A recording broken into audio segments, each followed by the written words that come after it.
Good morning, good morning. It is Wednesday, folks, and that means it is House Tours Day, our lovely hump day. Always a welcome change of pace to our usual random junk stuff that we do on other days. Um, let's see, let me put my tweet out real quick.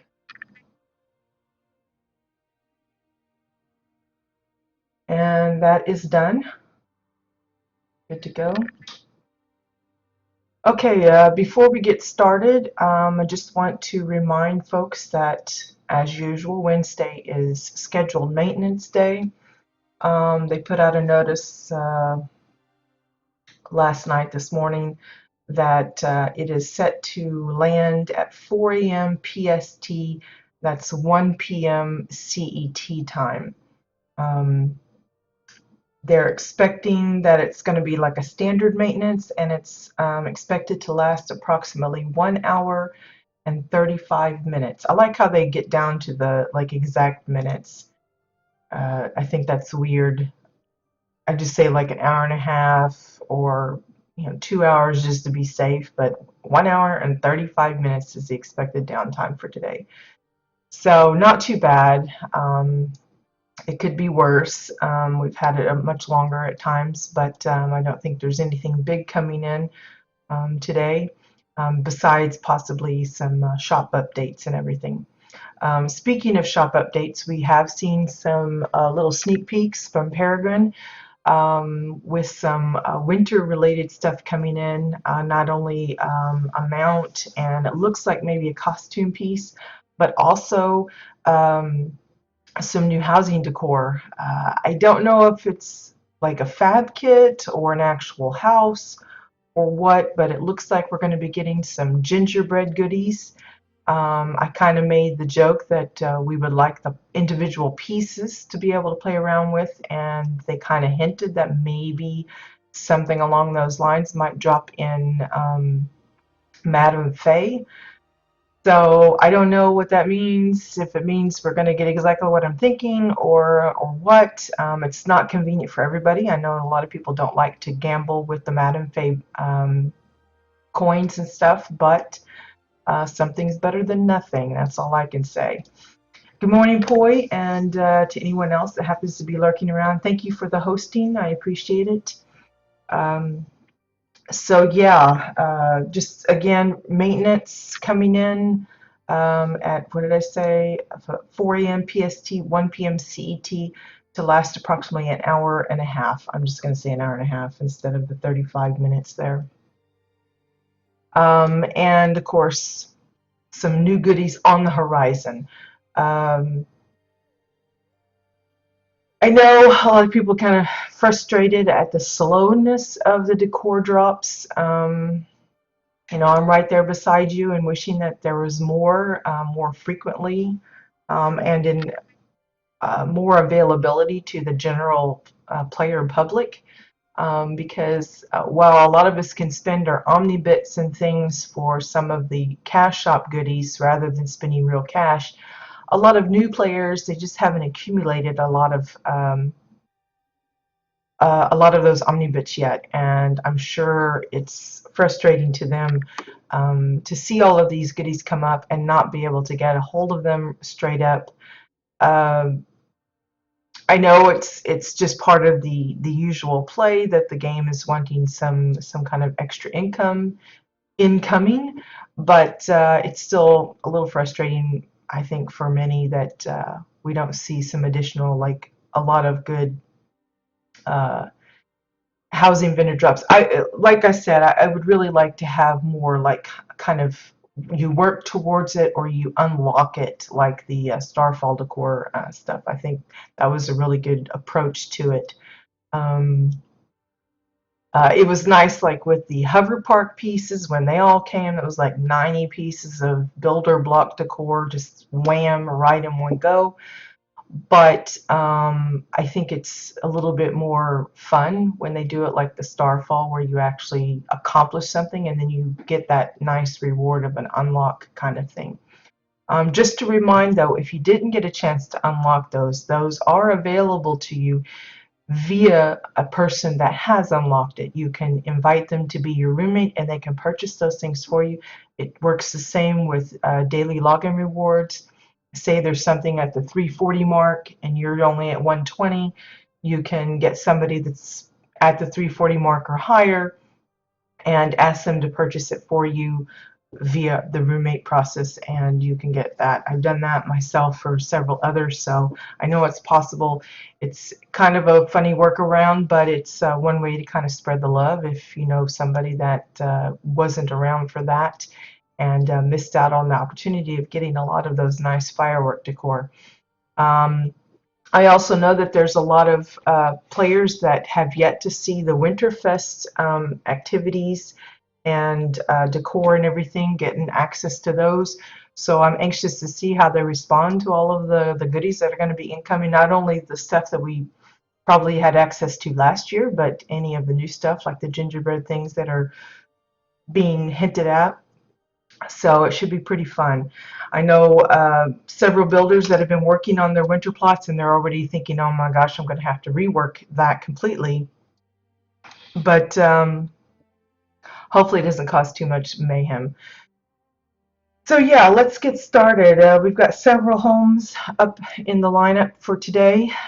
Some are those that have been around for a while, that have been on my list, and I've been kind of shuffling them around. Again, sometimes I like to kind of throw similar themes together into like a little tour to kind of show the comparison between how someone approaches the same kind of ideas as opposed to someone else.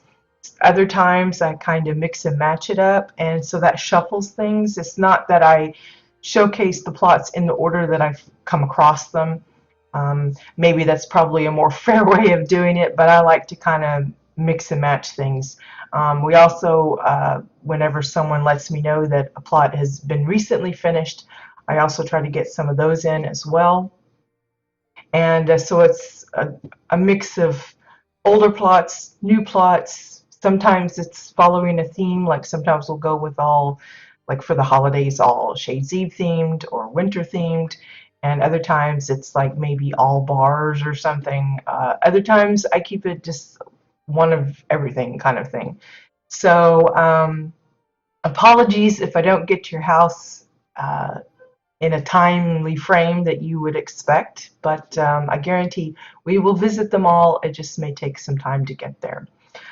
Just a word of note, today will be the last day that we will be touring regular plots. Starting next week and for the rest of December, we will be focusing on winter themed plots only. I'm going to try and keep it that way. I think I've got enough to spread out through those few weeks, but if we end up getting some more, which I anticipate we will as the new decor starts coming out, I'll make sure to wedge those in as well. Even if it means we extend it on into January. But for those of you that have other type of themed plots, and let me know that yours is ready, just be aware it may be, you know, it will be in next year that I get a chance to check them out. I'm thinking about Siskwe here because I know Siskwe's been trying to finish up some plots.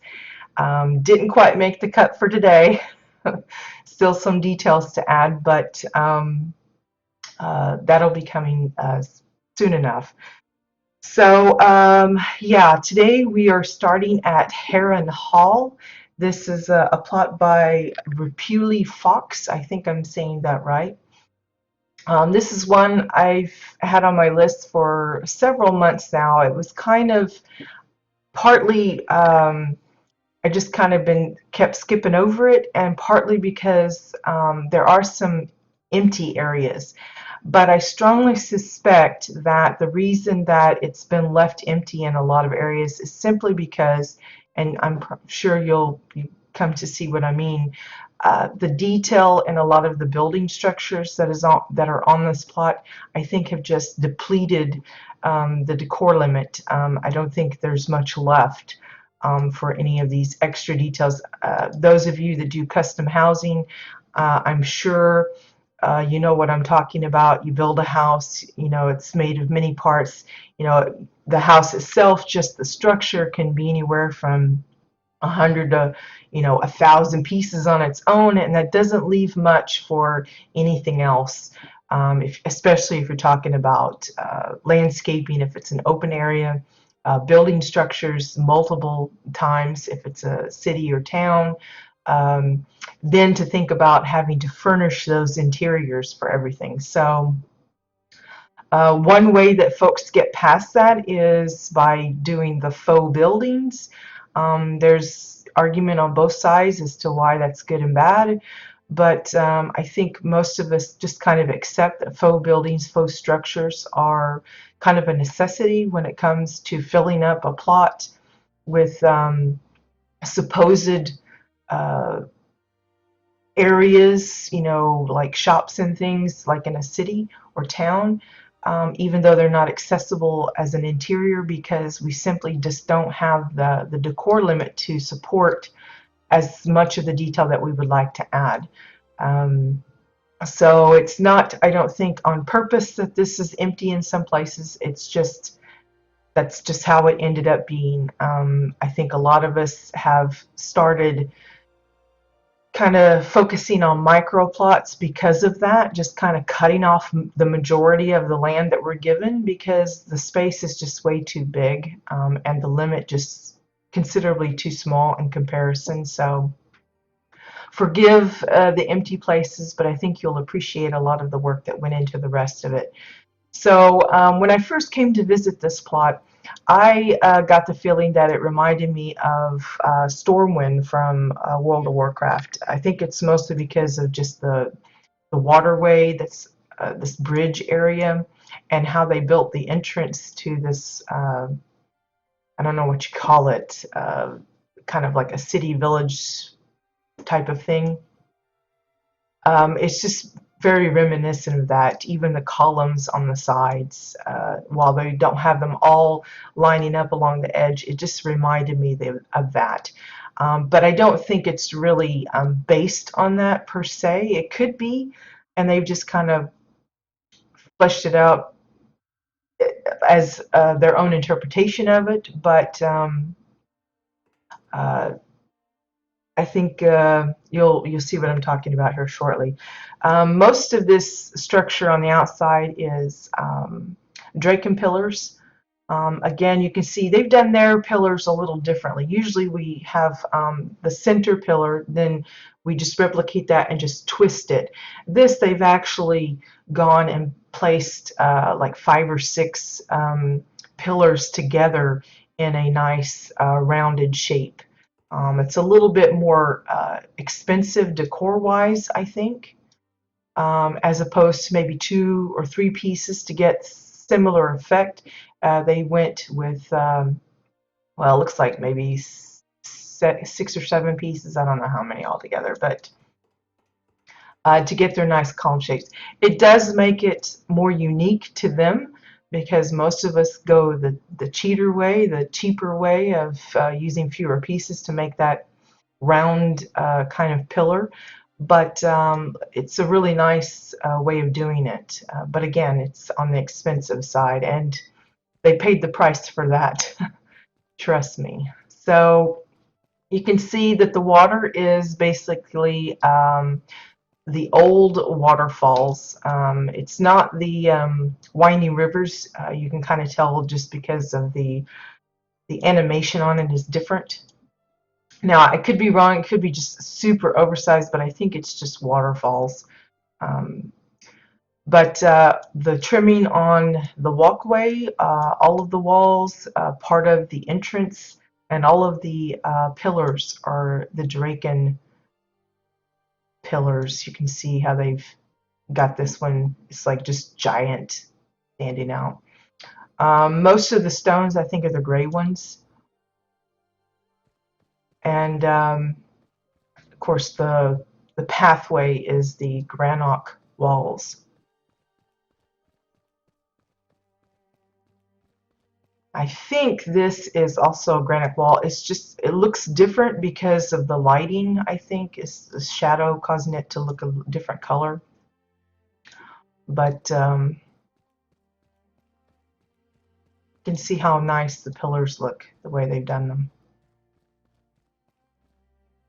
So as you come through the little tunnel, you see the different buildings, and they've got a nice variety.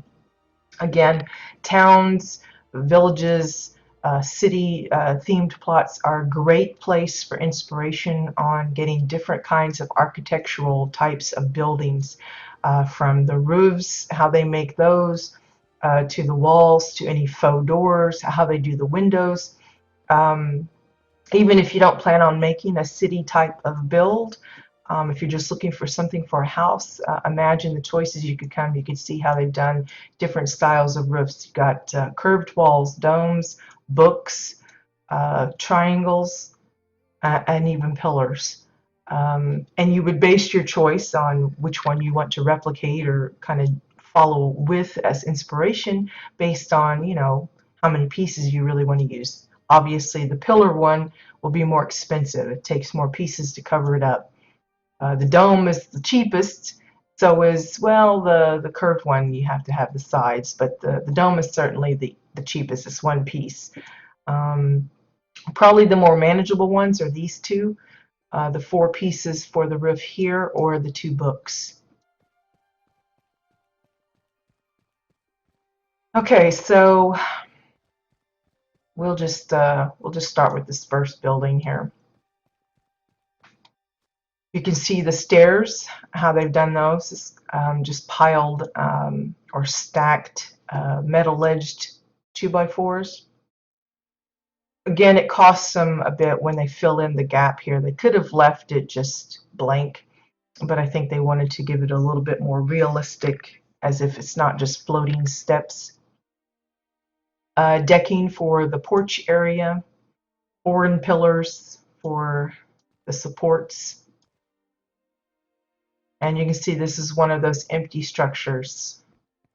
Maybe it could be a shop with the living quarters up here in the upper floor. It could be, to me it looks more like a shop, like a general store or something. But I'm sure it could be just about anything. You could make it a library, a small little inn. But look how simple the roof is. Just books, and then the walls.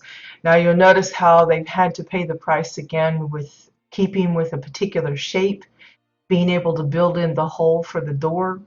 They've had to use multiple pieces of this granite wall to get it all filled in like they wanted.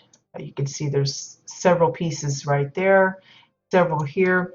Now they get away with the bigger one as a single piece on the sides, but that's because they didn't build any windows into it. If you wanted extra windows, then again, you would have to, again, use the smaller sizes, which means more pieces. So anytime you come across a house, a custom house or custom building or anything, and it's got lots of windows that are built into the walls, and I'm not talking like full-on glass everywhere, but I'm talking about where you've got a solid wall with built-in windows.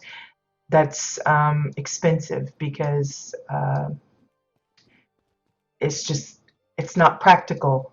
We don't have these little strange triangle shapes or these odd, it would be nice if we had this kind of piece in a building block with a hole already built in. That would be awesome. Or some of the wall pieces with holes built into them. I'm sure most people go, well, maybe I don't want the window that size or that shape, but it would be better for some that they wouldn't have to actually build this in themselves.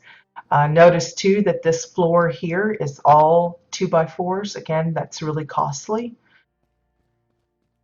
because you're using 20, 30 pieces just for a floor and the wall here.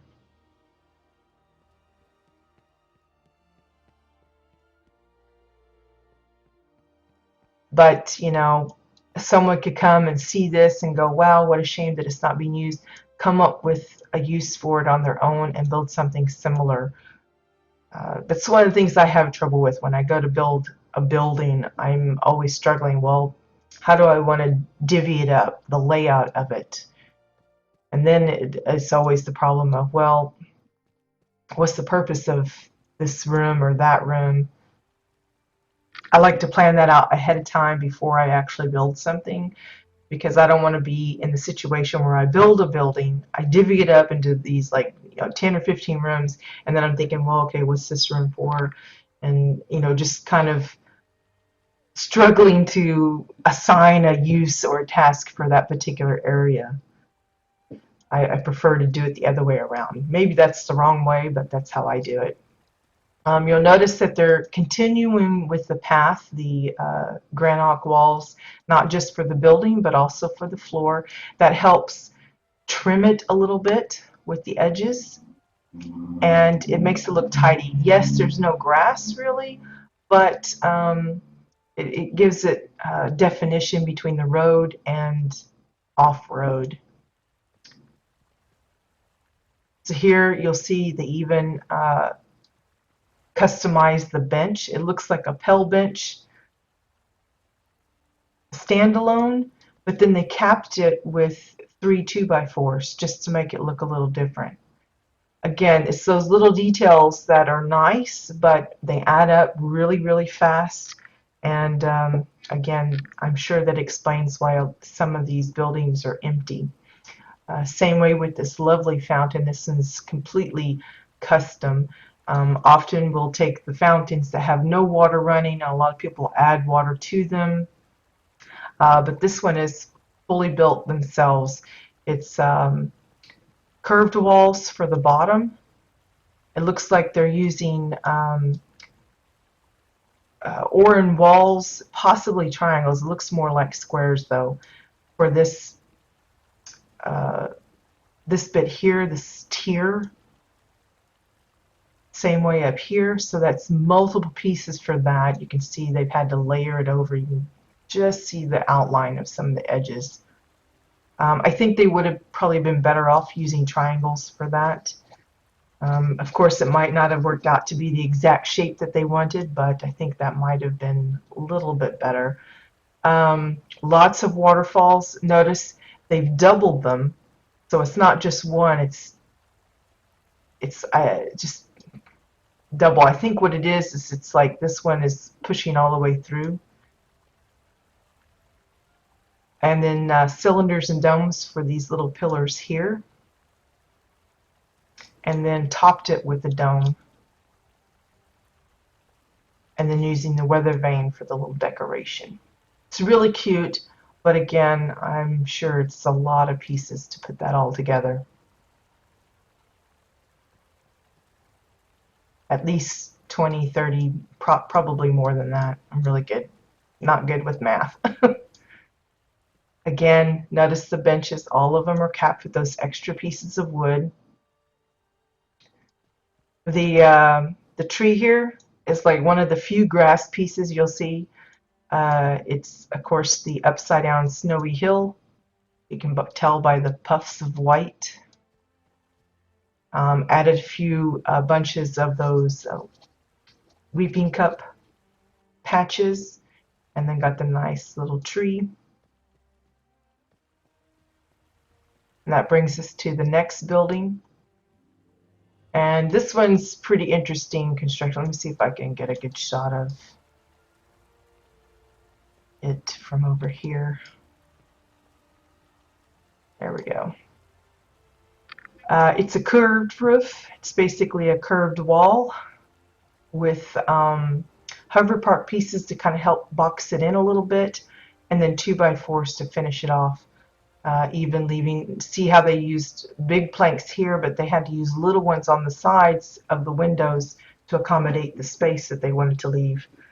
And then 2x4s on like the second level sort of, and then exile walls on the lower level.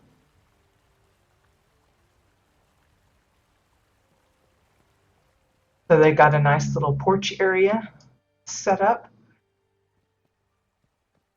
Decking pieces for most of that, a little bit of stone to kind of hide some of the area underneath. They even have a little cover for the doorway. and then a nice little ramp. This is one way to kind of bypass having multiple pieces for the stairs. It's a little awkward with this part if you don't have a place to kind of hide it in, but it works really nice. And I think they used fewer pieces here than they did with the stairs for the other building that we were looking at.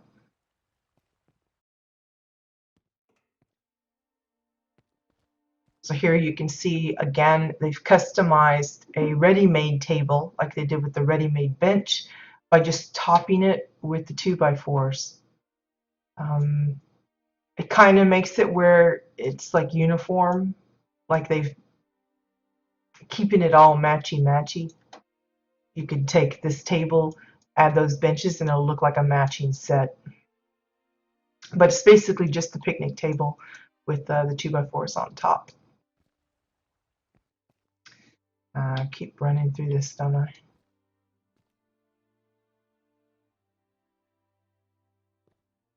Now, I don't know how they've gotten this where it is. This is the actual barrier to the plot. It looks like anyway. And because, I mean, you can't go through it, you can't get behind the bar. But I don't know how they got the bar and stuff behind there. Because usually when you come up on the barrier, it kind of stops you from placing. Of course, I don't really like test the barrier much, so maybe in certain places you can go a little bit beyond. But you can see here they've built in a faux door using mostly 2x4s, and then they've got a cylinder or a dome for the handle there. Nice and simple, but again, it's a little on the costly side as opposed to using one large, maybe a wall piece or a tabletop or something for that door face. They've opted to use, you know, 5 or 6 panels of wood. Again, that's a choice that they made, but when it comes to, you know, saving yourself some space for other uses later, that's it's a tough decision. It's like using standard stairs, either the decking or the regular ones or the metal ones that we can get now, as opposed to using individual planks or pillars to make your own stairs. That can cost. I know that from experience. It's better to opt for the ready-made ones because you can get away with a lot more detail. Now, when you're working on the interior, that's not so much a big deal, but on exterior, definitely. So here again, faux door. They've left it open this time so you can see. Again, most of the walls, all of the interior here is all 2x4s that they've placed in.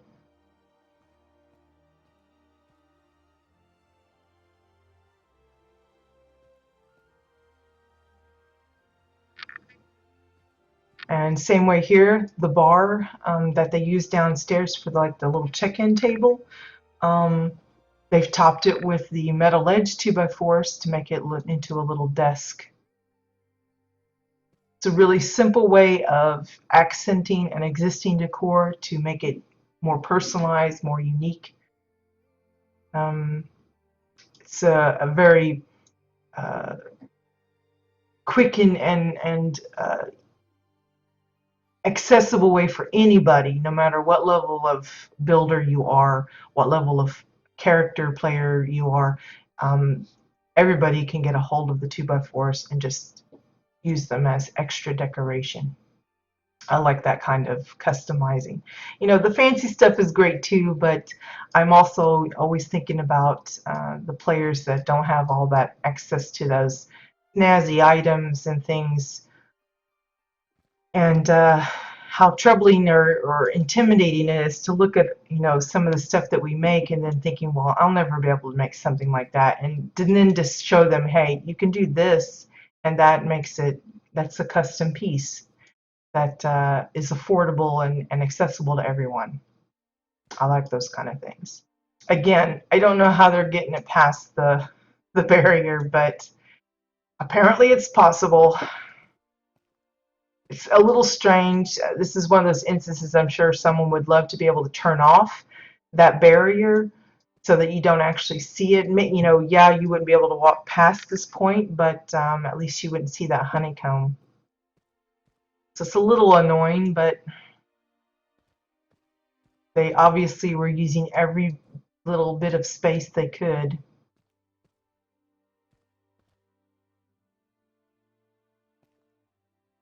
And here you can see this is the roofing. They used that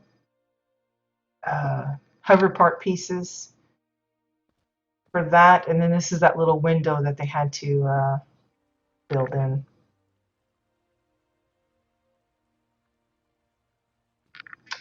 They even made it so that the bigger the piece, when you change the size of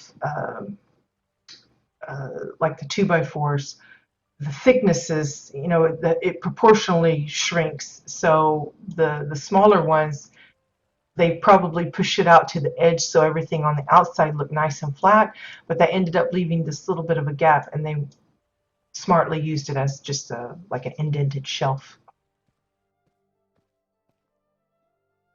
As opposed to boxing it in with a double layer of wood just to cover that up. Here's their little makeshift bed. It looks like Galeras walls for the sides and the back, and then lots of metal edged 2x4s for the steps up to the bed, and then the bed framework, or whatever you want to call it. Mattress, and then 2 pillows, just one large one for the base and then 2 smaller ones for the pillows. And some headlights, and it almost looks like a race car. Change the proportions a bit, it could become a throne. Many different things. I like the Galeras walls. Don't see that used too much like that. It's a nice color. It's a little oddly shaped, you know, it's not perfect straight edges, but still looks a nice color. There's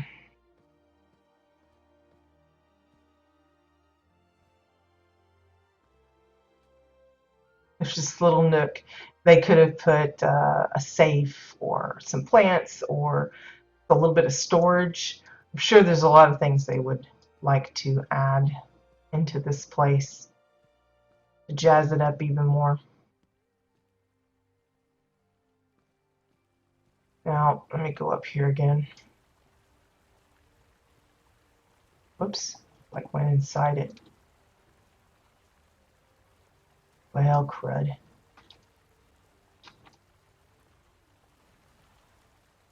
Trying to show, this looks like a portcullis to maybe, it almost looks like a church to me, but I'm sure it's supposed to be more like it's an exit to something. Because I think this is meant to look like some kind of a hill or something, but I have no idea what that is. Oversized tank or something, I have no idea.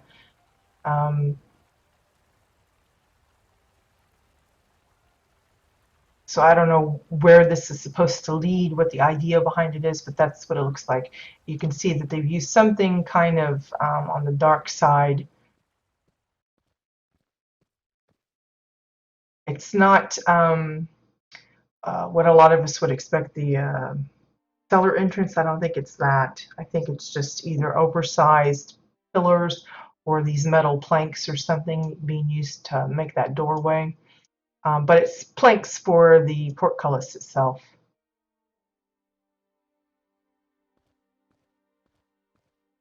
Again, notice the light posts all around.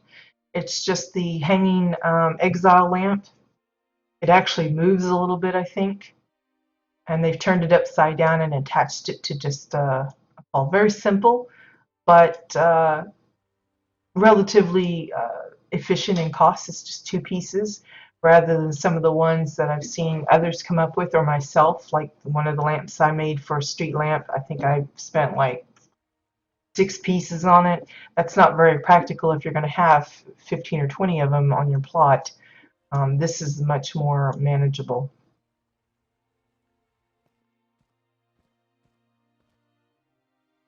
Again, lots of Draken pillars, and this particular building has tons of 2x4s. Now, I don't know if this was purposefully put in as like a little uh, basement window, and I'm not even sure what's being used. I suspect like the ends of a pillar, a dark pillar, like a Cassian one or something for it, but I'm really not sure.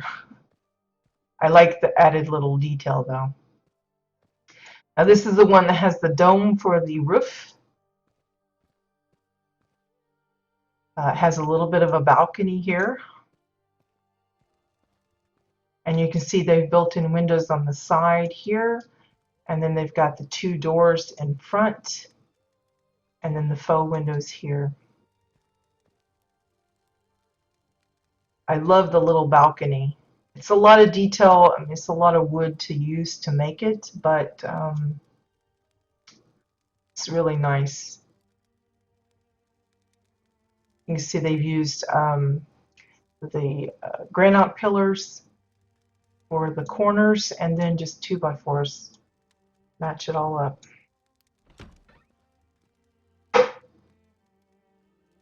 So again, lots of 2x4s for this building here. Looks like they're using an upside down crowded graves for the pedestal here, and then an upside down one of those display boxes, the ones that's got like the skull and the pearl and the scroll inside it, to use the plaque on it. And they've done the same over here and over here. This part here is the same thing this is. They've just flipped it, pushed it down so that you can only see what they're displaying rather than the actual stuff that's inside it. Again, we've seen this used multiple times. Sometimes they just sink it into the wall and have like wall displays of like their swords or special gear or something.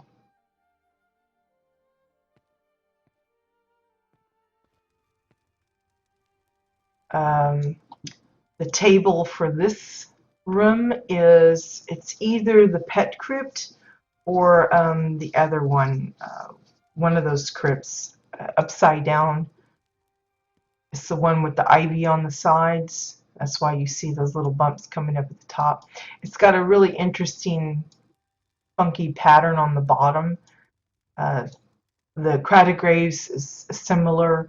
That's why they're using that for the display cases and the countertop over here. It's just a weird pattern. It's like it's an unfinished piece or something, but this one's the bottom of one of the crypts. Makes it for a nice dark stone table. The only thing you have to get past is these little root things coming off the sides. This little podium here, or pedestal, is just one of those ornate cabinets, and they've sunk it down so only half of it is showing. And notice they even added the little piece of wood to help prop up the anchor.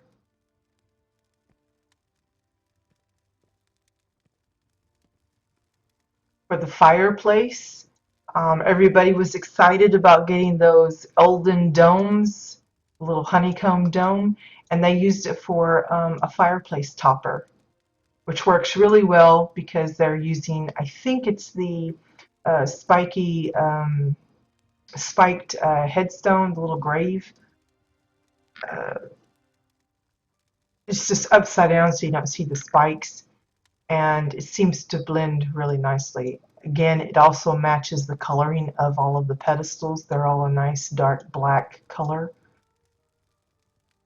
Cassian pillars for the sides and part of the, what do you call it, the banister type part, and then Cassian floors and curved walls for the stone part. I think it's a really nice, it's different. You don't see this makeup I think that's the first time I've seen the dome for sure used in that kind of a build.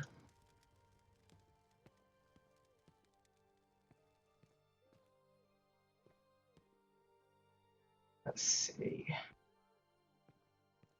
And here for the kitchen, a lot of people like to do this. I've seen it in many variations. Sometimes it's the cabinet is upright. It's the empty trophy cabinet. They have it upright, and then multiples of them stacked atop each other to make the different shelves.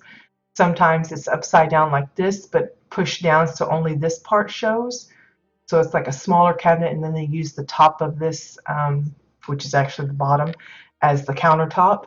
And this one they're using it mostly showing, except for the very top, which is the bottom. How to get confusing with that. Um, as part of their kitchen cabinetry. Here they're using the bars lined with hover part pieces on the bottom and then topped with 2x4s for the countertop.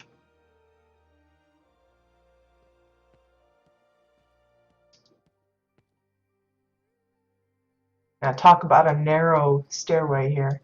This is one of those particular areas, you know, a lot of people like to line posters or wall hangings or whatever along their hallways to kind of dress them up. This is an instance where you really wouldn't be able to do that, because even a poster has a bit of collision around it. So if you made this, you know, added any kind of decoration in this hall, I'm pretty sure you'd get stuck trying to walk up it. It's like that narrow. But that's something you should keep in mind if you have a somewhat tight space to walk through and you're thinking about adding decorations. Check and double check that, because I've come across many, especially in the beginning when folks were just starting to get familiar with the housing and the system, that how it works. There was a lot of homes I'd visit and I'd get stuck because it was too cramped with not just, you know, the space itself was wide enough, but when they add in the extra decorations, the collision that those added to that space made it more narrow and made it impossible to maneuver in.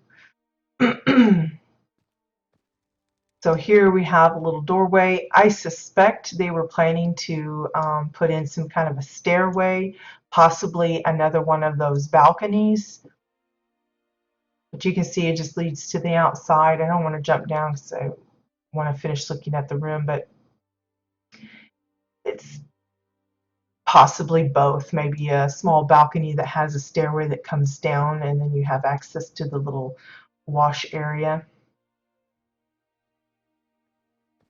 But notice how they've even added the door. Again, using walls or floors instead of the 2x4s might have saved them a few pieces, and you do that here and at the several other places that we've seen the faux doors, and that could have saved them. They might have been able to spend it on finishing up the stair there. The little bedroom area is just oversized curtains, the drapes, using the dais. I think it's from the Taurine set. Clapping on a boat bed. Just kind of gives it some, like, makes it look fancy. I'd love to have some of this actual netting, the rope. We've seen, I think it was Aurora in the past, using ladders as a good alternative to that. Interesting way of making a desk with the center open and the tree and, you know, the flowers inside.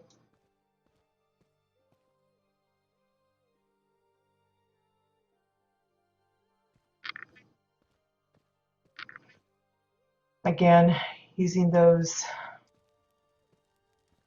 same bits for the display cases. Notice the scale of this. For me, it's really huge. It's like I'm just looking at the board. or kind of like a child view. I'm looking through the crack. Taller race might have a better time of it, but this seems oversized to me.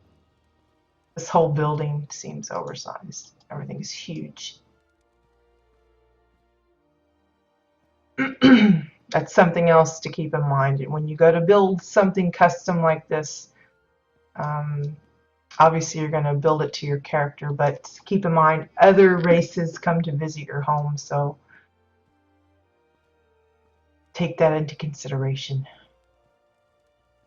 Notice too that they're using, this is actually the granite door is actually two, and notice we only see the one. The other one is here, I believe, but it's hidden by the wall. You don't see it. It's one way of getting around having to build a double, because if they had shrunk it down to fit both, then that would have shortened the door considerably. So this is the area that we saw from above there. Notice this here. I don't know what this was planning to be. It looks like they were trying to make a full-on wheel. Maybe it was meant to be a sign, the nautical sign for like this is where the wash area is. I have no idea, but it's just an incomplete little thing.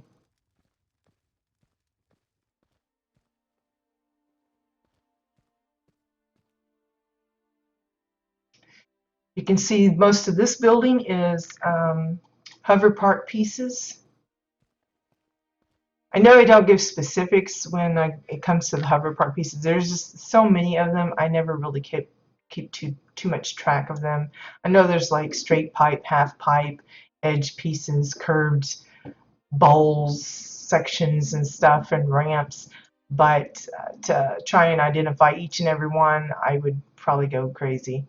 But it's this particular building is hover park pieces and chua pillars for the roofing.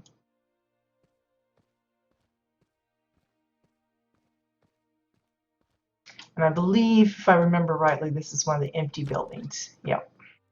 Now here we're using both doors of the functional door. But you can see just how many pieces are being used for that roof. It's a nice big room. Maybe this is where you could have like the blacksmith, where he not only forges the weapons but sells them. An armor, this kind of goes with the sign there. So it seems to be the intended purpose.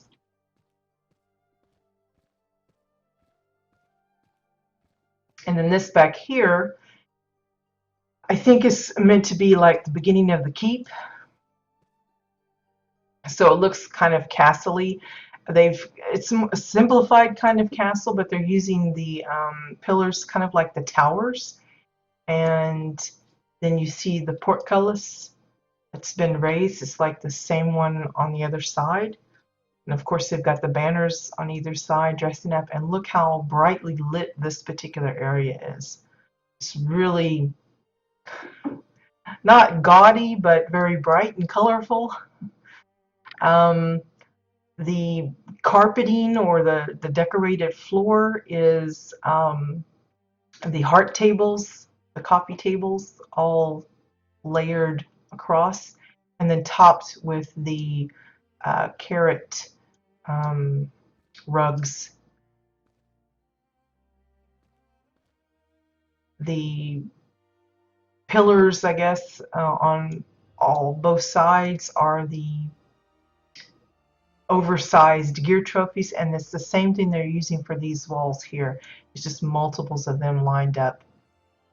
So you don't see the little gear, the golden gear on top. You just see it's a really pretty color. I'm surprised I don't see more people using this as a room interior, but this shows you just how nice and fresh it looks. Maybe not to everyone's taste, but You can see that the ceiling appears to be books, really oversized books. And then look at the staircase, spiral staircase. It's a double one. And again, this is where a lot of detail has gone in. That's a lot of pieces for a stairway. And you'll see very quickly that they lead nowhere. They've got it blocked off on both sides. So it's like an unfinished, you just have to assume that it leads up to, I don't know, maybe a throne room or where the king or something meets his lieutenants or something. I don't know. It's a nice idea. And again, it's kind of like that faux building idea we were talking about earlier, where you block off certain places. But notice they had to continue the stairway, so because they left it open up there and it's visible here, so it's a lot of pieces being used for a place that goes nowhere. Notice back here they've made a little symbol. I have no idea what this is supposed to represent, but it's a couple of the neon signs. The octopus one is the yellow triangle. They've just pushed it in and turned it so it looks like a star with one of the eyeballs turned away so you don't see the eye part. It's just the pink background. And then this part here is just one of the Dominion, fancy Dominion dressers, I think. The fountain itself, they've dressed up differently. Not only did they add the round drinking table, the blue light lounge drinking tables, which I think people said that you get them from the Crime Lord's Adventure, I think. For the water, which you'll see they'll probably were intending to add that to the top 2 tiers as well. But they also added the eyeballs here as well for added decoration to match this little bit here. And you can kind of see the eye right there. They've got it facing down, so but you see the reddish pink bit. And of course the floor goes up to both staircases.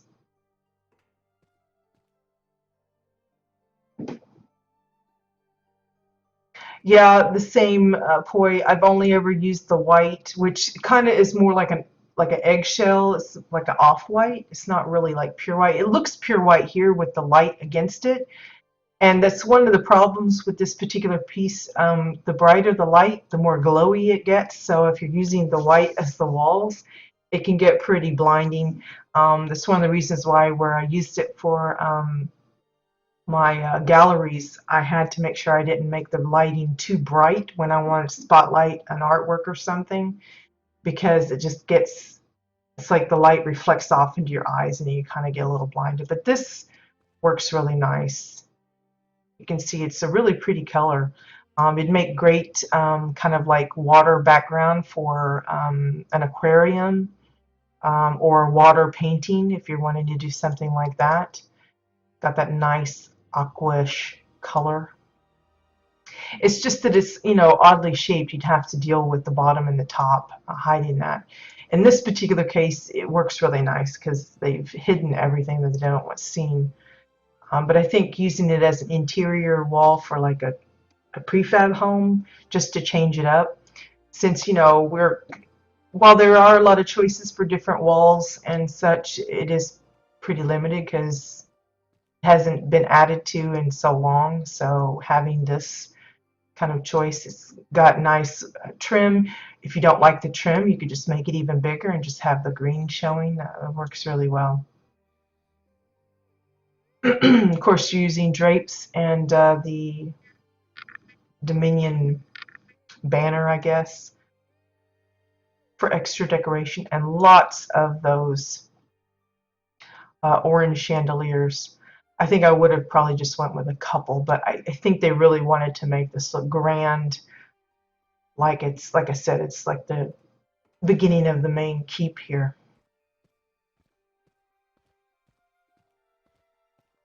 Okay, this building is similar to the one that we visited earlier with the dome top. It's just a different style, using Draken walls for most of it and Chua pillars for some of the trim, and then they've blocked off the door. They've made it look like it's either abandoned or some such, but they went ahead and built the faux door in and then added some extra boards. So it's just a faux building. Again, that's probably preferable than to have everything accessible, because obviously you're going to run out of space, which I again suspect is the case here. So then you come into this walled off area. You've got a little pen for the vent critter. Again, it's the upside down snowy hill being used for this little patch of grass.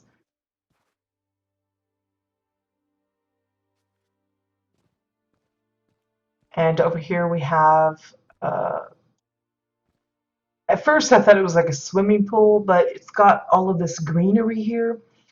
And what I think it is I think this is the actual, the land that's here, the ground cover, and they've left the clutter on, so you see all these little bushes and stuff. Possibly the idea was that they were going to make it into a pool area with, you know, lounge chairs and stuff like that. Maybe it's meant to be more like a water garden. I really don't know. It's one of those things that you could just kind of daydream about what you would use it for, how you would put it together. Would you seal it up so that this isn't as visible here, box it in a little bit more, turn off the clutter so that the weeds aren't showing. The animation you see for the water, it's from the lounge table. I think this is the actual, the long one, not the round one. It was always one of my favorite water pieces.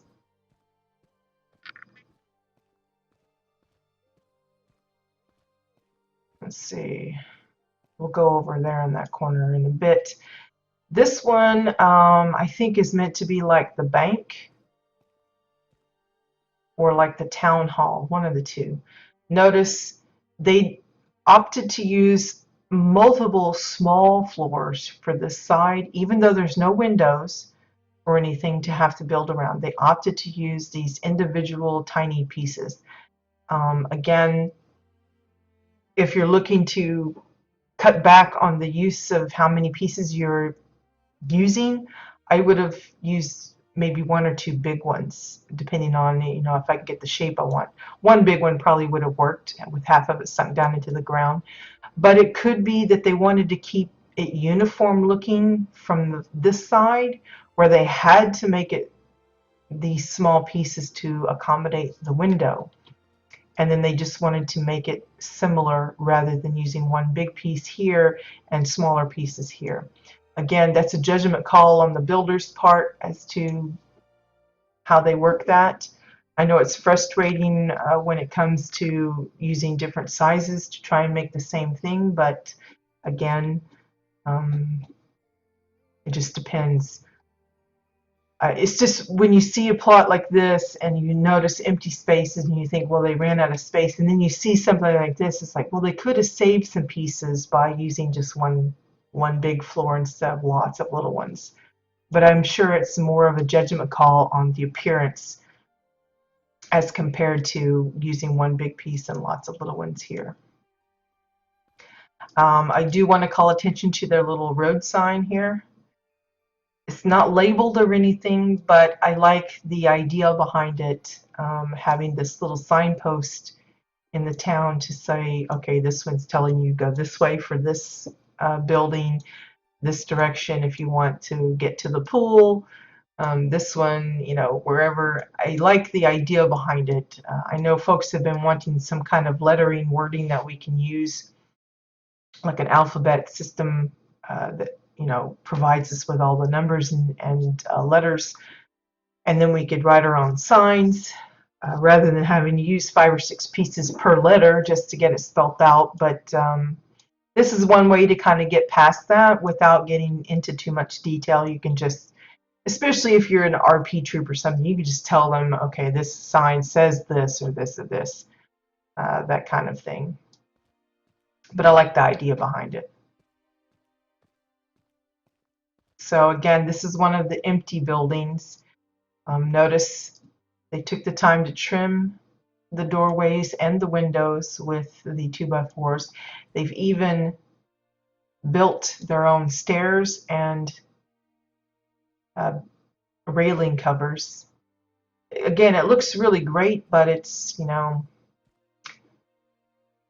all of that extra detail leads to empty rooms such as this. Again, they made the custom stairs. That's a lot of pieces. And they didn't even finish. It just kind of, they ran out.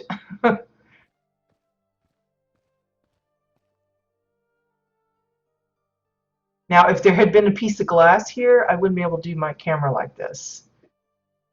Keep that in mind when you're building, especially if you're looking for some fun screenshots or something.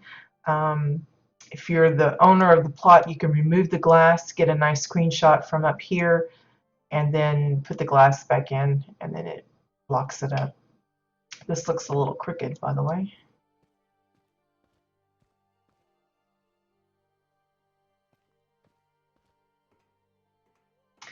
Lots of potential. You know, if we ever do get any kind of a decor increase, you know, to what we already have, I think people are just going to go nuts. I think I've heard a few say just an extra 500 would do so much.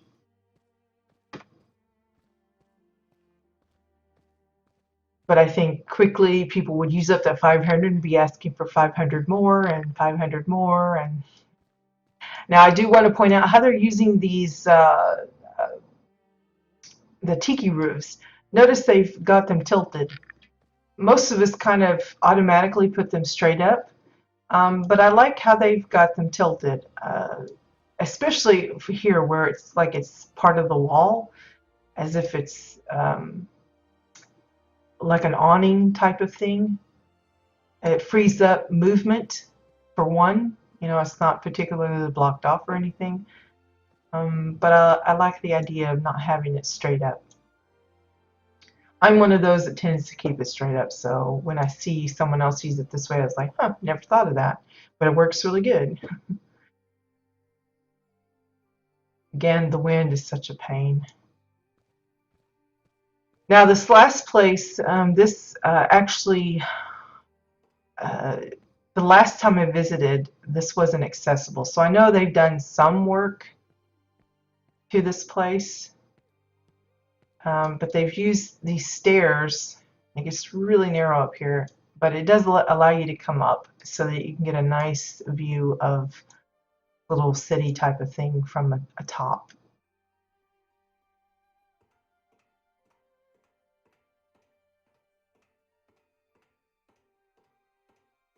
You see just how different the buildings look, how much details, you know, the different like roof parts of this one in particular.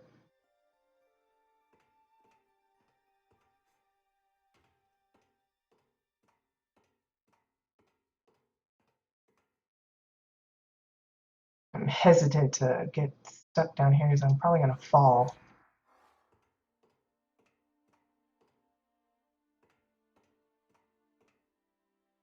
Notice this part here. You don't really see it too well from down below, but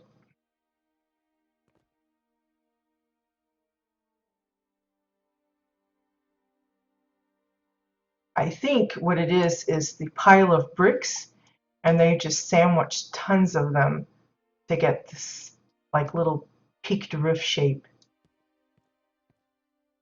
Because that's the only kind of like red bricky thing that I can think of that has these weird little dents and dings in it. So I think it's just piles of bricks, lots and lots of piles of bricks.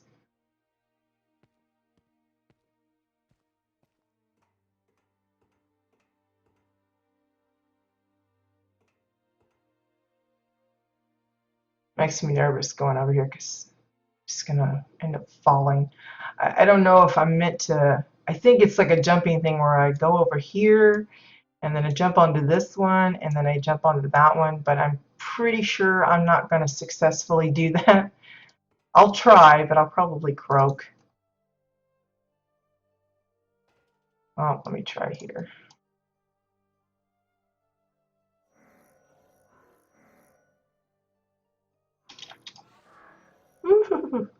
Makes me so nervous.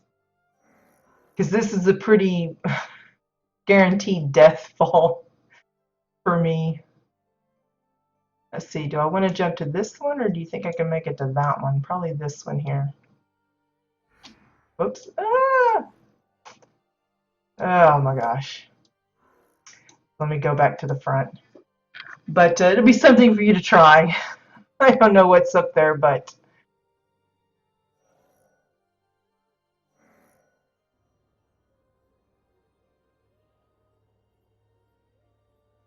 I'll try it one more time if I can get through it.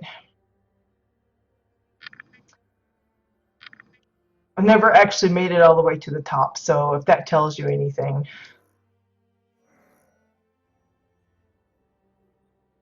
I think I'll have to dismount to get through the. No, I can go through.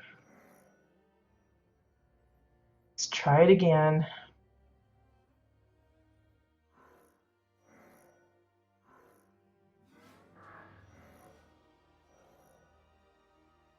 Easier if I could just jump from here to here, that would be awesome, but I don't think that's possible.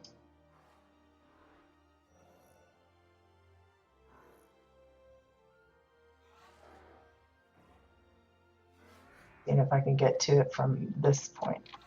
Nope. I hate jumping puzzles. Whoops, there I go.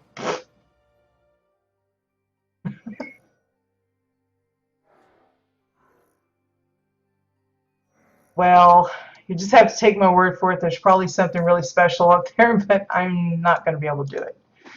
We don't want to spend all day on it because we've still got several other houses to visit. There's one last place to look at on this plot. But I did want to try and show you that there are like little windows up here. Kind of hard to see from this point. Let me see if I can get a better view. So I don't know if it's like some secret entrance to that place or what, because like I said, I've never been able to make the jumps.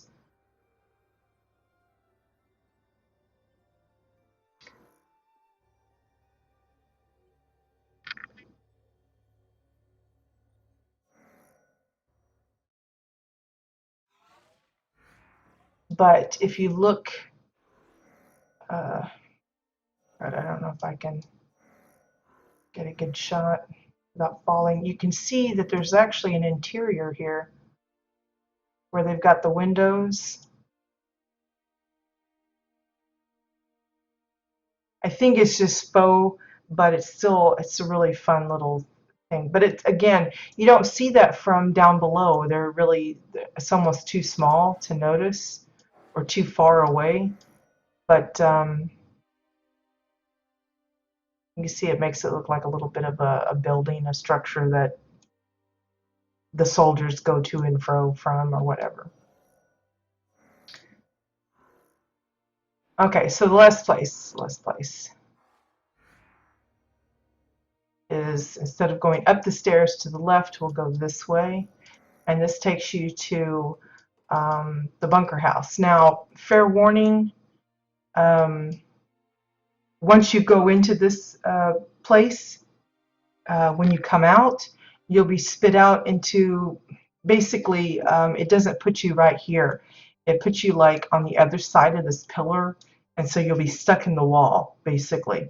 And you'll have to use your little crystal escape or port some other plot or something to get out of it. So save this for your last place to visit. But this one, I don't know if it's like supposed to be the sewer or what. Man, my nose is just itching.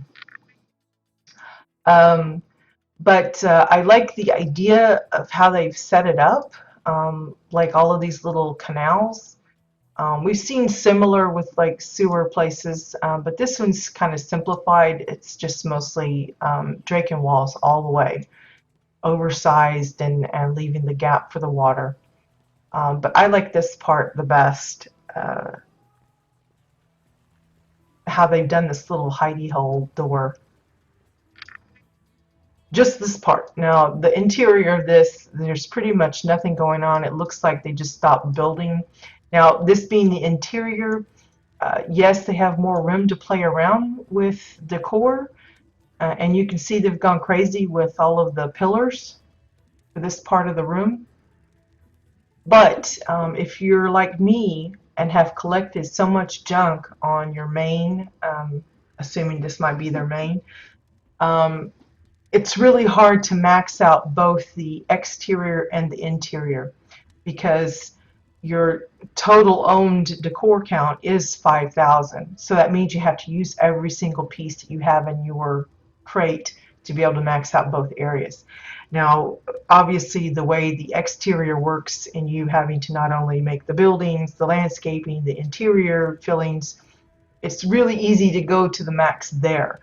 But it's really tough, I think, to max out the interior as well because, like I said, you have to use every single piece that's in your crate. Well, like on my main, I've got a lot of Shades Eve stuff in the crate, but I won't be using it right now because, you know, it's out of season or I just have no place to put it. But I don't want to get rid of it. So that takes up storage space, which means I won't be able to use all of those pieces, you know, all of my place limit like I would probably love to.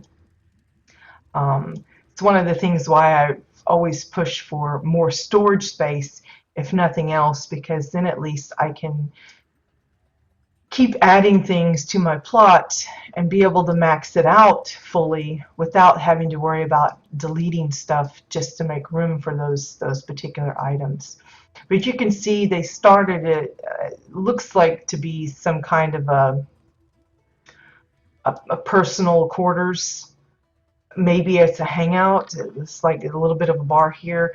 I'm not sure what the LL is. I don't know if that's like their initials or the beginnings of a framework for some doors. I have no idea. But, you know, it could be anything. It could be, you know, some, it's like this. I'm not sure what this was going to be. Cabinetry, bookshelves, his and hers bathroom kind of thing. I have no idea. You can see they've had this weird little grave in the middle of this, which seems strange. But yeah, it could be all sorts of things. Some secret hideout, some secret, you know, lab, uh, all sorts of potential. But that is the last bit of this particular plot. And I'm just going to show you where you come out in this thing. If you enter it and try to leave, you're basically... Oh, wait, I snuck out. Well, that was weird. I think I went straight through the pillar there. Last time I got stuck in the wall, so I guess it's a 50-50 on where you come out. But there you go. So that's Rapuli Fox's Heron Hall. So the next one is...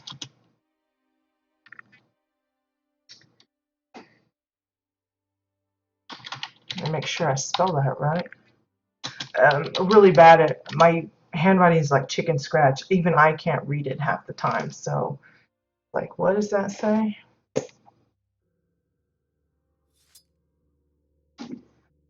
So this one is Baker Manor by Cerrone Baker. And mostly I was intrigued with this one on how they did the layout of the exterior. It's not that the interior is, you know, bad or anything. It's just this is what caught my eye the most was how they laid out the exterior. Now there's not a great deal of landscaping as far as elevations. You know, there's a little bit of stone here and there, but I think it's more just I'm intrigued with how they blocked off certain sections and just really went crazy with this whole uh, trimmed and organized garden type of landscaping. It's like a you know you have those old mansions and such where they have these just acres and acres of uh, gardens and hedges and things like that. That's what this reminds me of, and I thought it was a pretty fun idea. So right off the bat, one of the more noticeable things is that they haven't done anything with the entrance. Um, and just like the one previous, they basically just kind of left it alone. And I think um, while a lot of us struggle with trying to cover it up, it's not completely necessary. If you can just get past that and look at what they've done elsewhere, you can kind of forgive not having this hidden.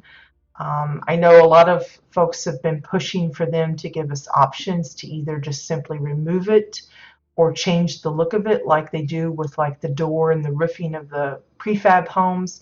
They have like certain options to change it to maybe a particular race's theme or like maybe have an Oran version, a Mordesh version, a Chua version, that kind of thing.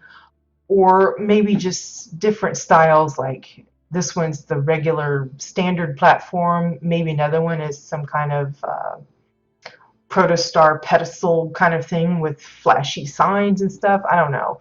Just it would be nice to have some other options than this clunky thing. But you can see they're using floors for a lot of the pathing, and they've alternated. Some it's Oran, some it's Draken. I think they use other types elsewhere. Lots of the regular fencing to kind of help cordon off the different areas. Notice their ground has the clutter turned off. Again, that helps when you have, especially like this really trimmed and neat and organized yard. It helps kind of give you more freedom as to what you want a little bit overgrown or flowered up or bushied up or whatever. You add those parts and then the rest looks like somebody mowed it or hoed it down or kept the weeds out, that kind of thing. So right off the bat we come across these two gardens. So you have both sides basically the same. They have all of the trellises, the small trellises with the gourds on them. Fun way of using the NPCs that look like they're tinkering with stuff. So he's picking the fruit. Got a little bucket with the fruit in it. Same way over here. He's collecting fruit as well.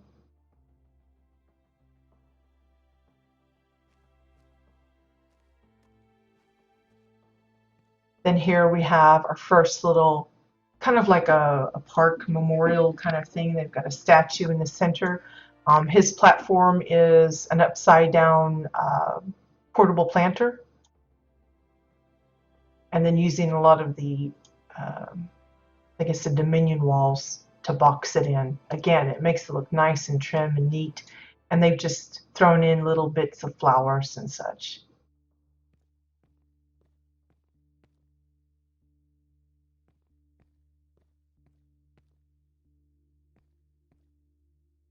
We're going to stick to the sides first. So here's our next little cordoned off area. This one's got a little dais in the middle. Notice they leave the grass showing for part of it. And then they add in the Elden decoration for like this huge sculpture centerpiece. Some kind of a memorial type of thing.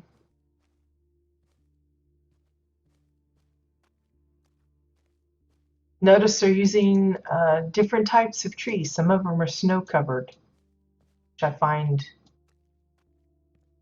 interesting that they throw those into the mix. And as you get further over here, more and more become snow covered. until you come upon this little lop cave. And he's got the, what do you call that thing? The Holy Grail. He's got it in his cave. Again, if you're looking to take pictures of your plot, use your landscaping to your advantage by trying to get up on top of it so that you can take some good shots. Reach the highest point you can. That gives you some good overview shots. So you can see all along the edges is where the snow bits are, and as you get further into the center and to the entrance, it becomes more green and less snow. It's one way of being able to integrate different seasons, sort of. It also, maybe in an RP situation, maybe this is an area that's buttressed against like White Veil, and then you're moving into the Galeras zone or something like that.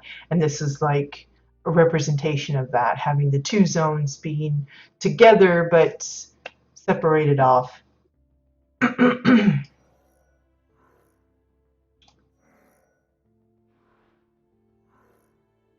I wonder if the corpse there is supposed to be what the little lop was nibbling on. That in itself is a little disturbing. I'm going to backtrack this way.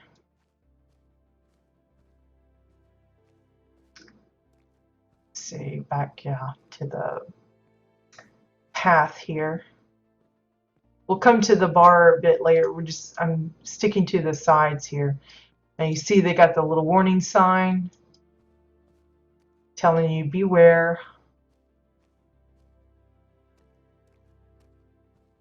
Probably about the lop. But I like this little waterway. Again, I suspect it's either the cellar entrance that's being used for the hole. We've seen some other things that show up pretty black, like the bottom of the vent tank, the bottom of the exile fence post. Enlarge them well enough and not worry about what's showing behind, and you can hide that up and make it look like a little bit of an exit for that water. Again, they're adding the icicles and stuff to, again, keep with the winter bit being along this edge. Stones kind of covering up any bits they don't want showing. Even a little bit of frozen water here. Little frozen fern, I think is what that is.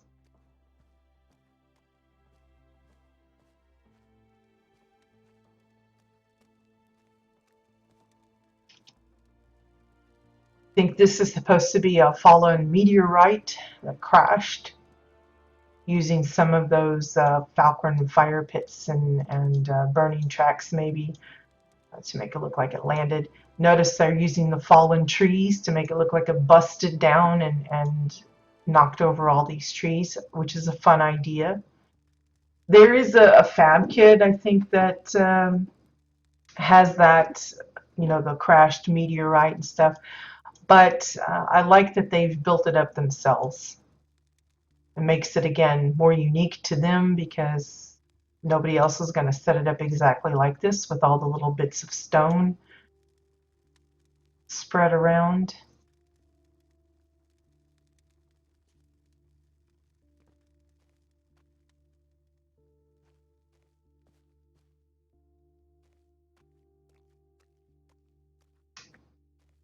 Let's see. I think there's...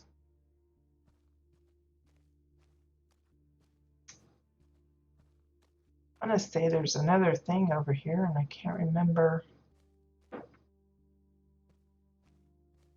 Maybe I'm just supposed to jump up. I can't recall.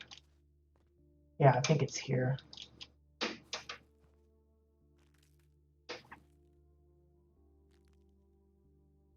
You can see they've used not only the snow-covered rocks, but the snowy platforms and like the icicle glacier bits for some of this.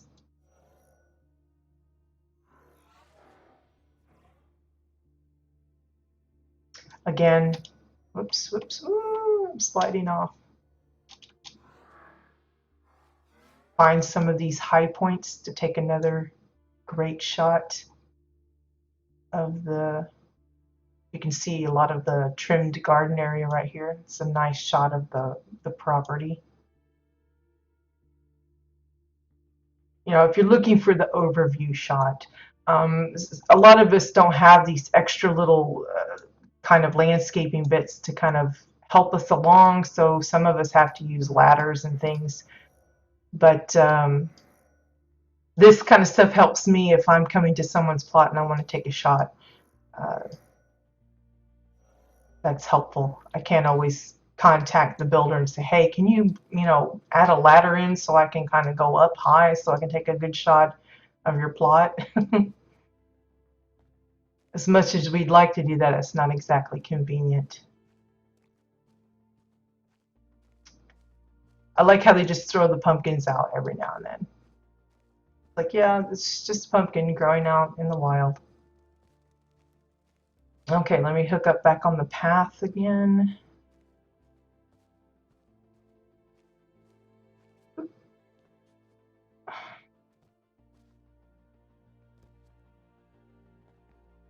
Okay, so into this little building here.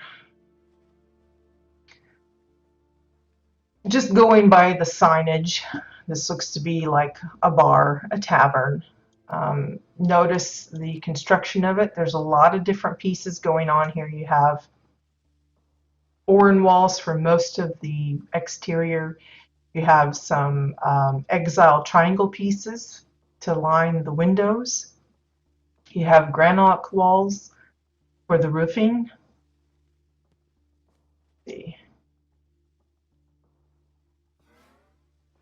As well as here, and then they've added a little stripe just for a little extra decoration, just for something a little different.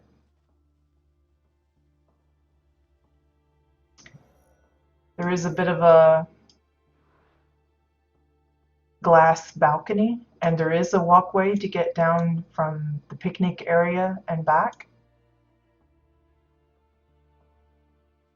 Notice how they're using some of the glass as the support for the platform itself.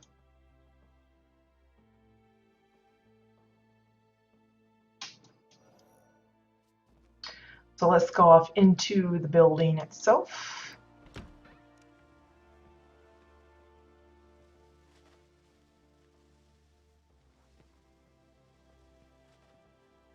Nice use of the NPCs. Lots of people love those. I don't know, I tend to not use them too much.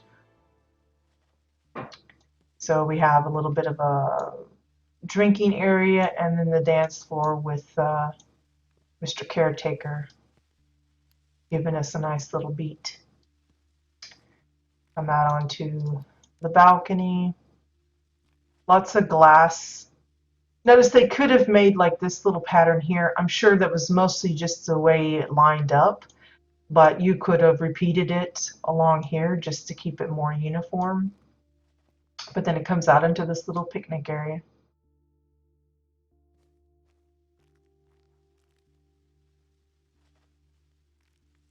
Again, with so much detail in the buildings themselves, it might account for such little detail on the interior. It also might be they leave it empty for role players to come. And yes, it does kind of look like a face, 2 eyes and a nose. The things you notice, boy.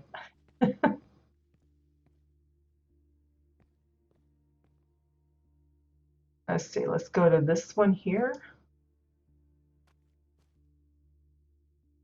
It's cute little, I don't know if it's like a resting shack or something. At first I thought it was like the gardener shack, but it's just the bench inside it.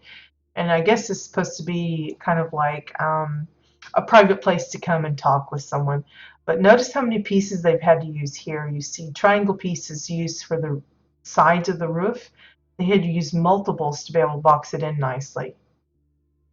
This could also be the beginnings of, shrink it down, cut it in half, and it'd look like a pet house, a dog house.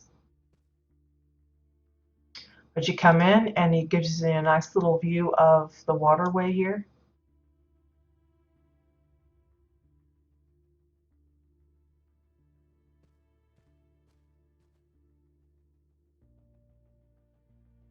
Notice that the wall or the floor, I should say, of the roof, floor piece of the roof, that is supposed to be that way. It's the only floor piece that actually looks different depending on which side you're showing. So the granite one is got that ugly, I don't know, plaid pattern on one side, and then it's got the gray stone on the other.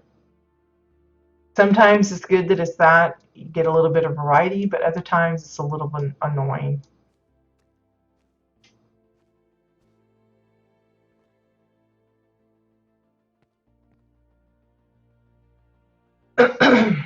Then we come to the bridge, the main bridge to cross that waterway.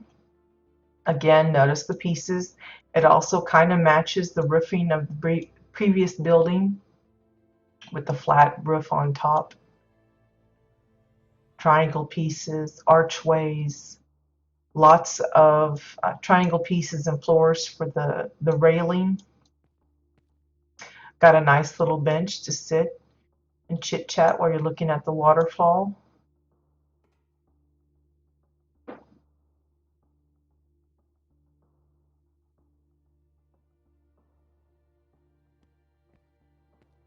The waterway itself is just winding river, lined with a lot of different stones and plants to kind of help cover any unseemly edges that might be showing,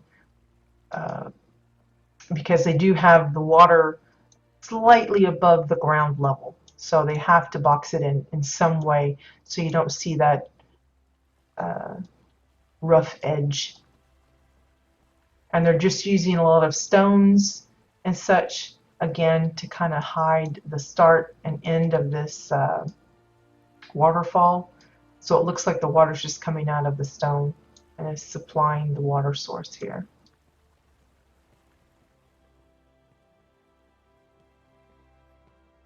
Pardon me. Notice they added the pillars underneath for supporting the bridge.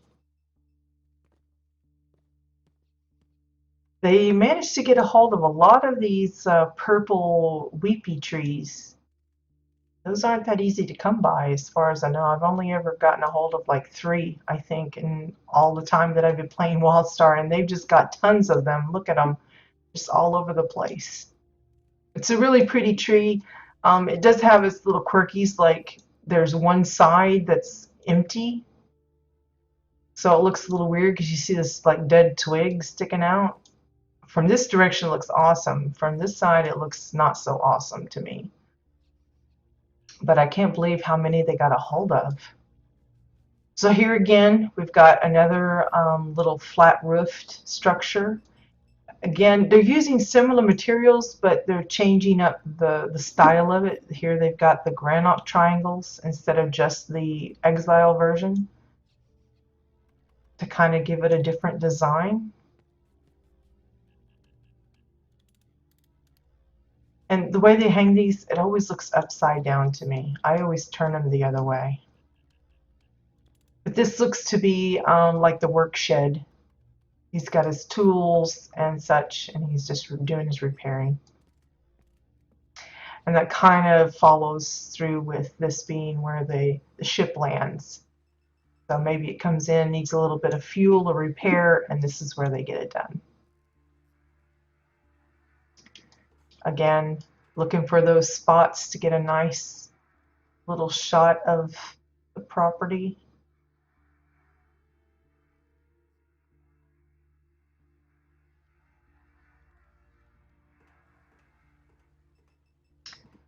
I don't take many screenshots of other plots anymore. I used to when I would do some of the tours, I'd have to come and take shots of those, but and it doesn't stop me from oh, are they? Well, I didn't know that. Well, that explains so much. The purple trees are from the renowned vendor.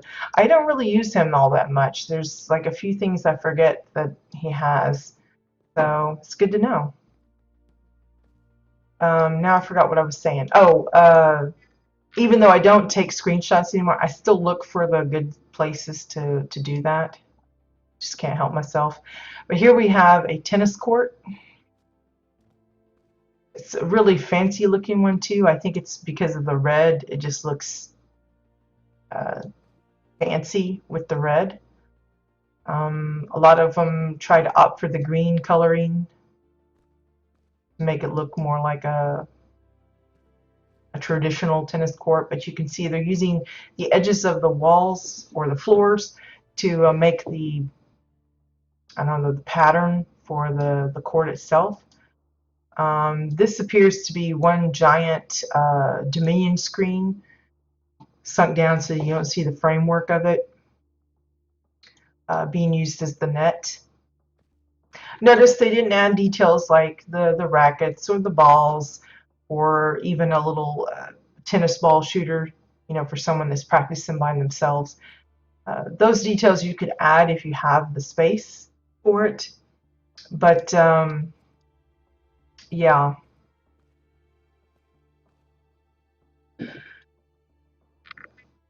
They're called Weeping Umbrella. Well, gosh, I'll have to keep that in mind because I've been looking for something purple. I completely forgot why, and I gave up on it. And now that you reminded me that that is from the renowned vendor, I may get back in on that. So here again, they're kind of repeating the little display for their holographic dudes and dudettes. And it helps keep the yard, the whole arrangement kind of together, even though it's different statues or whatever you want to call them. It's having that repeated, that whole little pattern with the boxed in place, the amount of squares used and all that, it helps keep it together, keep it look like it's a matching rather than having, okay, one a square shape, one a round shape, one a triangle shape. You could probably do that, but again, it would kind of look a little off.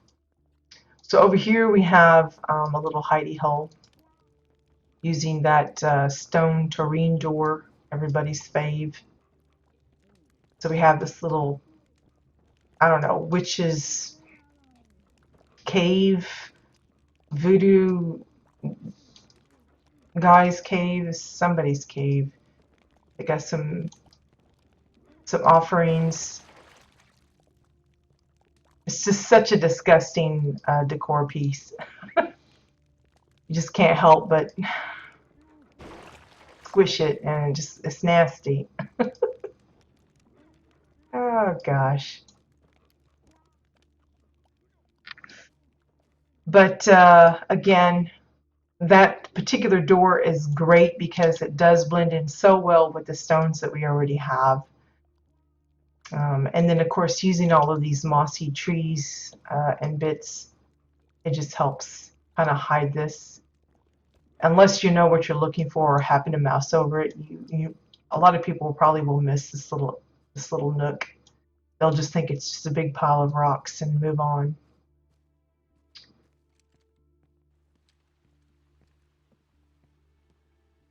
Again, notice how they're trimming. Some of it is overgrowth, a lot of it is the bramble bushes.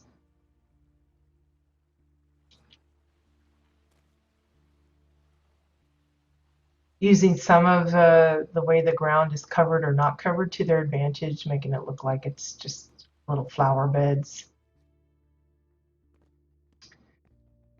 So here we come to, I think it's like their museum type of building. They've got a dome on top for decoration, and mostly Oran walls, but it's doubled so that it has one appearance on the outside, and then they're using the exile walls, the Cassian walls for the interior to make it look a little bit more lush. That not only helps to give it a different look from the outside to the in, but it thickens up the walls, which is helpful if you have something that you have butted up against the wall and you don't want it sticking all the way through. That's a good way to kind of build your custom houses. It's even better if you can maybe just build it with like a bit of a gap between the two. It has like some thick trimming to hide it up. Do it like this, you can't see what I'm putting up, but the trimming here to kind of hide the gap, and that will give you even more cushion for things that you might want to sink into your custom walls. I think the next time I do a fully custom house, I will build it like that to see if it helps. Now, it does mean that you're using double the amount of pieces for the walls, because you're doing not only an exterior but an interior part. But I think in the long run it would pay off. I kind of did that concept with my my mall, the Protostar Plaza, but mine was more between the floors. I left a considerable gap between the floors so that anything I wanted to sink into the upper floor didn't poke through the ceiling of the lower one. But I think next time if I do like a house or something, I will think about leaving that pillow of space in all the walls, sides, tops, bottoms, everything.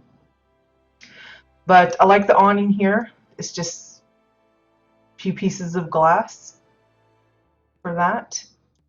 And then this is where they have all of their boss kill rewards, travel posters, special keepsakes that they have earned themselves. So this would be a great place to set up a plushie collection, your posters, all the little ships and things that maybe you're not using on your plot traditionally. You can use them as little models here, like this one is doing.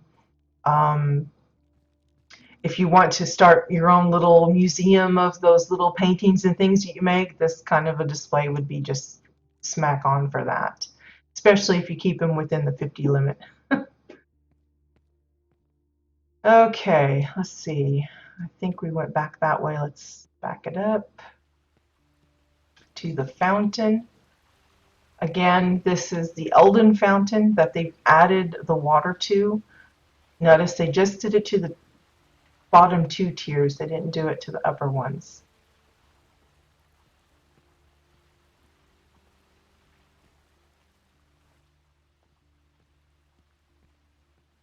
Over here, I want to say this is one of the fab kits that leads into an expedition, and they've just dressed it up by giving it a special floor, adding some NPCs and other Eldon decorations to kind of really make it look super fancy. I'm not going to go into it, but I think that's what that is.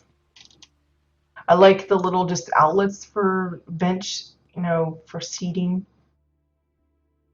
Great little setup. I love the yard. I really do. Again, notice how they mirror it from side to side to keep it uniform. Just going around the house to make sure there's nothing extra around here that we might have missed. Again, all of the plants and rocks and trees and stuff that you see out here, that's all hand placed. It's a lot of work spreading that out and making it look like it's not too like an orchard kind of specially planted. So this is the interior of the main home, and it's kind of set up like a, I want to say like a like an inn kind of thing, because this looks like a reception desk where you come and check in, and they've got like the little posters as if it's like little magazines. Hey Aurora, good morning.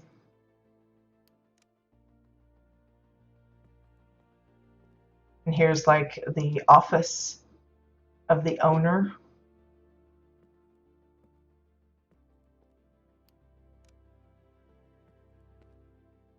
Here's the bathroom. I love the little toilet. Again, we see so many varieties. You wouldn't think anybody could come up with a different way of doing it, but here's yet again another example of something, a different approach. So this one's got a square lid. It's just exile floor, and then it's also got an archway, so that if you lifted up the square lid, you'd see the archway covering part of the toilet part. They've got a utensil handle being used for the flusher, and then the floors making the little box for the bit. They're even using tubes for the plumbing part down here, a dome for the bowl, and then look at the toilet paper dispenser. It's pillars, 2 Grannock and 1 Cassian, it looks like. Such a simple thing, but so many people don't bother with that. Notice they're using rugs for towels. You don't see that too often. I think partly because the rugs are so thin, most people don't feel like it looks like a fluffy towel, but that works pretty good. The chew ones look pretty fluffy.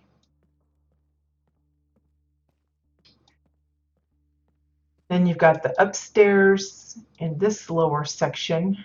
So you got this little balcony going on where the bar is. Again, I love checking out how people divide up their rooms, how they handle the staircase situations, getting up to different floors. I am the worst about planning those out. I hate stairs, because usually I'll put it in and it doesn't even out exactly, and I have to fix it and constantly fidget with it. So here's the upper floor. So you've got like a living room space here, and it looks like they've got a little chess game going on. Hard to get a good picture, but they're using miniatures of the NPCs as the play pieces.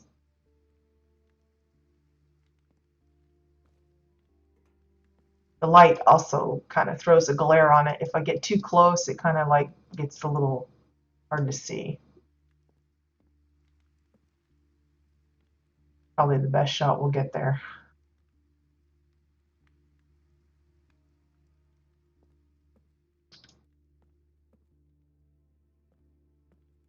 Go to this one here.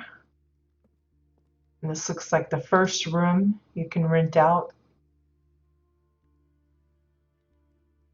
Just your basic furnishings.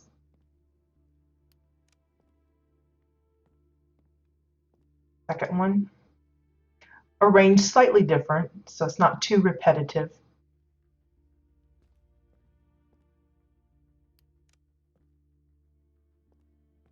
And then the shared bathroom. I love the cabinet here. They've got the archways doubled up so that it makes it look like a hole for the dome that's inset to make it look like a sink. It looks like, I want to say it's the garden hose ends being used for the sink bits. Again, the rug being used for the towel. The dressers inset to make it look like drawers on either side. And of course, windows for the mirror. Again, the rugs for the towels.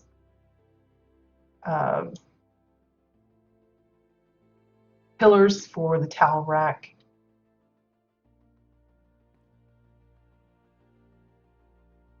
Looks like the garden hose again for the shower head. Just the corner, the little corner shelf is just another wall just set in so that you just see the triangle part. And of course, the shower doors are glass panels.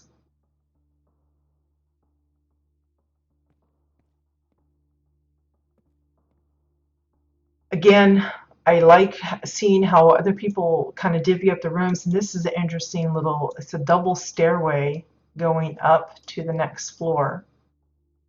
See how they divided that up? I would have never tried that, but it works really nice.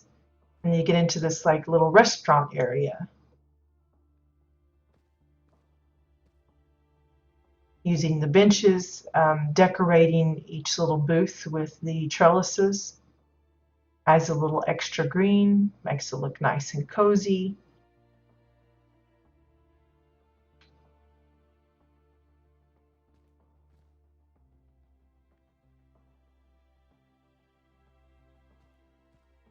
And I got each little table set up with silverware and everything. It's a lot of little details.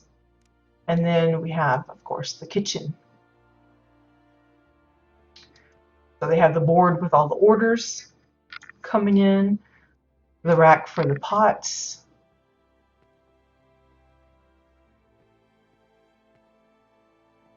Like how they're using the, I think it's the lily leaf as like stalks of, I don't know, greens, onions, something that they're chopping up.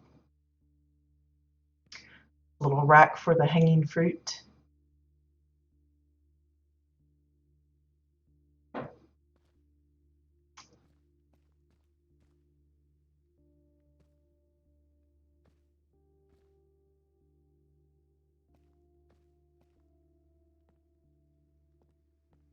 I think that's it. So that is Cerrone Baker's Baker Manor plot. Again, a lot of fun ideas, not only for the buildings, but I like the landscaping, how they've made it into this nice, colorful, neatly trimmed, neatly planned out little garden areas. It's just looks very highfalutin, I guess is what comes to mind for me. So the next plot is kind of a newer one. This is one that was brought to my attention by the builder. Oops. I kind of stumbled across it on my own a week or